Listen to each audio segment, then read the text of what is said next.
WrestleMania is the one time a year where current and returning fans gather to watch the Super Bowl of professional wrestling. The event is filled with current superstars, as well as legends of WWE's past, and even celebrity performances. In this series, I take a look back at some of the WrestleManias that molded us into the fans that we are today. In this episode, we revisit WrestleMania 10. The 10th edition of the biggest event in sports entertainment took place at Madison Square Garden. Last video, I focused on WrestleMania 17, which is widely regarded by many as the best Mania in WWE history. But if there was an event that would give 17 competition, it would be this one. WrestleMania 10 kicked off with the greatest opening match in the pay-per-view's history between brothers Owen and Bret Hart. Bret had already been established as a big-time player in the WWF as a former tag team, intercontinental, and world champion. Younger brother Owen, however, was still trying to find his footing. The story leading into the March 1994 clash of Hart brothers revolved around their failed attempt to capture tag team gold. With the combination of Owen blaming Bret and also the Rocket's resentment for his older brother's accomplishments, this was Owen's moment to step out of the excellence of execution's shadow. So Bret, there's only one way to solve this thing, with me being the shadow of you, the hitman. You and me, face to face, one-on-one. The early going saw the Hitman being one step ahead of Owen, especially in the grappling exchanges. The story being told in the match was Bret lacked urgency because of his lack of motivation to fight his brother. On the other hand, Owen needed this. The Rocket would find an opening when Bret would tweak his knee. At this point, Owen started to work the injured limb. The use of a figure four would further expose the knee injury. The offense would shift the other way, and older brother Bret would fight through the pain and look to close out Owen. A series of near falls made it look like the excellence of execution was zoning in on this goal. An attempted roll-up to Owen's shoulders would be countered, and the Rocket would secure the upset victory.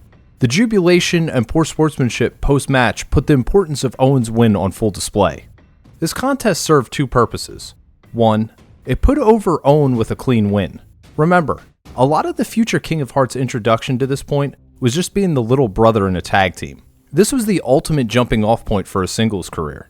Two, not only was there a built-in excuse for Bret not winning, but there was sympathy for the best there is as he was dealing with a knee injury before he would challenge a 560-pound Yokozuna in the main event. This contest, even 3 decades later, is considered the gold standard of WrestleMania openers. Next up was a mixed tag where Luna Vachon and Bam Bam Bigelow faced the combo of Doink and Dink the Clowns. The rules were that if Dink or Luna were tagged in, the other would need to enter the ring. The same rules would apply with Doink and Bam Bam.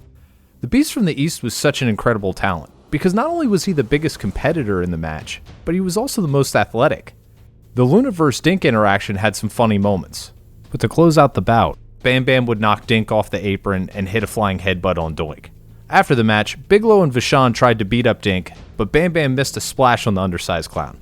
A really weird ending as the clowns got slightly over in the post-contest antics, but nothing major. It might have been better heat just to allow the heel team to beat up Doink and Dink. After an interesting mixed tag, it was time for a Falls Count Anywhere match between Crush and Randy Savage. I must include context. This contest was won by pinning your opponent for a 3 count, and then said opponent isn't able to return to the ring in a minute. I was a young kid when I first watched this event, and was confused because Crush gorilla pressed Macho Man into a barricade very early on and pinned him. I thought Savage lost, but Randy made it back in the ring before the 60 count. The tide of the contest would change when Mr. Fuji attempted to hit Savage with a foreign substance, but missed and it got Crush. Macho Man would pin Crush outside the ring, but with them being only a few feet away, Crush was able to return in under 60 seconds. It became clear that this would be quite the task. Both men would fight to the backstage area, where Savage would secure a pinfall, but this time, the legend had something up his sleeve. Macho Man would tie together Crush's feet with a rope and hang his opponent upside down. This would be how the contest would end. My thoughts were all over rewatching this match. I do not recall WWE ever booking a match like this again. I could be wrong, but it felt way too complicated. It was a 2-tiered finish where a pinfall and a 60-second countout were required. I think Last Man Standing and the simplified rules of a 10 count solved this issue. My other thought was how this was such a weird time for Randy Savage. Years removed from some of his marquee matches of the 80s, and just before the jump to WCW, this was an odd spot for such a massive contributor to pro wrestling. A between segment shot of a fake Bill Clinton in a press box was the comedy angle for the night. A funny remark came when IRS would join the president in the box and thank him for raising taxes. Not quite SNL, but still offered a chuckle. Alundra Blaze, or as many know her, Medusa, would defend her women's championship against Leilani Kai. Leilani participated in the first WrestleMania where she would lose to Wendy Richter. By this point, a performer like Alundra Blaze was a new type of women's wrestler that displayed impressive athleticism. With a less athletic and older counterpart, it was Blaze's job to make Kai's offense look more devastating, but to also quicken the pace when the momentum would shift. Alundra would win with a bridge German suplex for the 3. WWE did not know how to promote the women's division yet, so the only purpose was to put Blaze's impressive in-ring ability on display.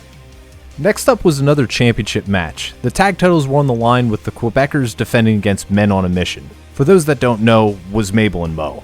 Men on a Mission would use their size advantage and push their weight around early. That would be followed with the mandatory mid-match heel team taking control where they would isolate Mo from his corner. Once Mabel got the hot tag, the tide would change. Johnny Polo, the Quebecers manager, who we all know as Raven, would provide a key distraction during a pin attempt. Men on a Mission would win via countout. It did not matter that the titles did not change hands officially because Mabel and Mo celebrated like it did. Speaking of Luger vs Yokozuna, that would be up next. Due to the mess from the Rumble a couple months prior, there would be 2 World Championship matches on the night, with Luger getting the first crack at Yokozuna. Lex Luger called heads. And ladies and gentlemen, heads it is! It was announced before the bout that a returning Mr. Perfect would be the special guest referee. Lex would win the striking exchange, but the world champion would stifle the All-American with one clubbing blow. Like previous encounters, the question was whether Luger could slam Yoko. The first attempt would not work for Lex, and then there was about 5 to 6 minutes of rest holds, which is really an excruciating period of time to actually sit and watch. Luger would fight back, 3 clotheslines, a body slam, and then finally the big forearm. With the world champion out, Jim Cornette and Mr. Fuji would both get involved, and then get disposed of very quickly.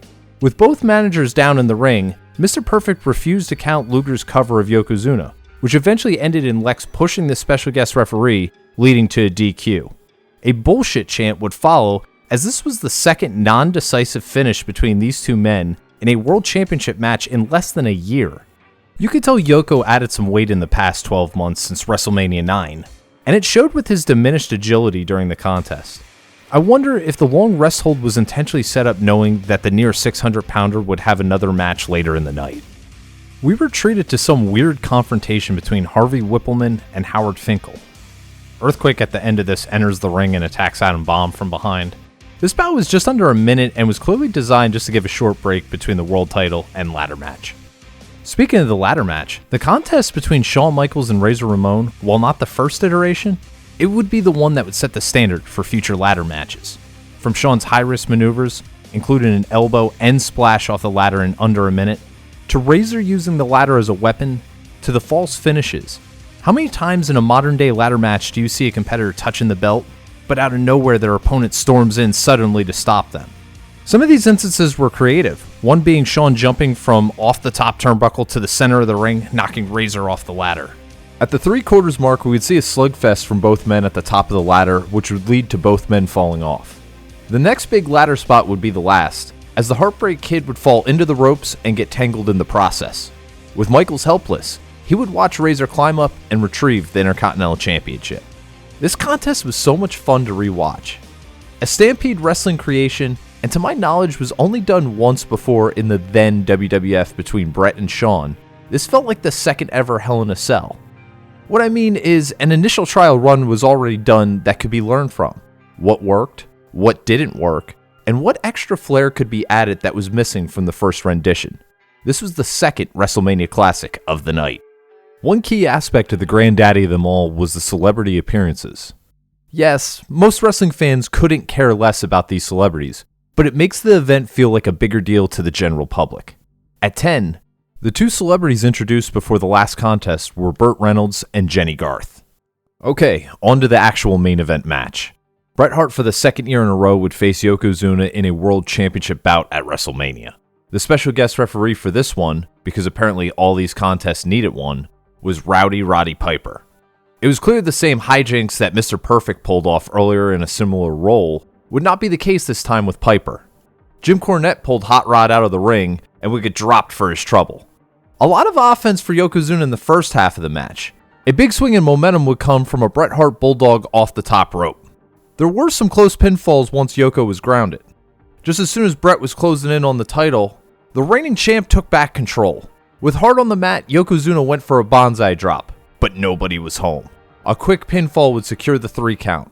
This was the second WWF World title win for Bret, but this felt like the one where the excellence of execution was being labeled as the face of the company. Vince actually claimed that this was the start of a new era. Luger, Burt Reynolds, Razor, Macho Man, and many others entered the ring to celebrate with the Hitman. To close out the show, Owen would walk down the ramp and stare at Bret with disgust. Think about it. Owen stepped out of his older brother's shadow earlier in the night, just to wind up right back in it. This pay-per-view told an excellent story from start to finish. This is WrestleMania 10 Revisited.